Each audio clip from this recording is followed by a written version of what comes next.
প্রবাসীদের ভোটদানের ৩টি পদ্ধতি নিয়ে নির্বাচন কমিশন কাজ করছে বলে জানিয়েছেন নির্বাচন কমিশনার অবসরপ্রাপ্ত ব্রিগেডিয়ার জেনারেল আবুল ফজল মোহাম্মদ সানাউল্লাহ। ৩টি পদ্ধতি হলো পোস্টাল ব্যালট, অনলাইন ভোটিং এবং প্রক্সি ভোটিং। আজ কমিশন সচিবালয়ে এক সংবাদ সম্মেলনে তিনি কথা জানান।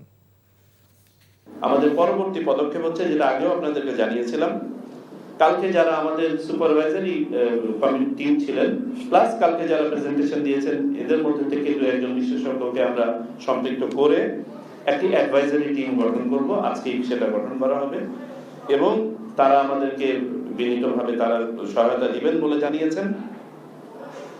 এই অ্যাডভাইজারি টিমের সমন্বয়ে আমরা এই যে 3টি পদ্ধতি কালকে পেলাম এবং 3টা পদ্ধতির যে সবলতা দুর্বলতাগুলো বিশদভাবে উঠে এসেছে, এইগুলো নিয়ে কিভাবে দুর্বলতা কাটিয়ে 3টি পদ্ধতিকে বাস্তবসম্মতভাবে কম আপনার দুর্বল করে অধিকতর সবল করে গড়ে তোলা যায়, সেই কাজটি ওনারা করবেন আগামী 10 থেকে 12 দিনে।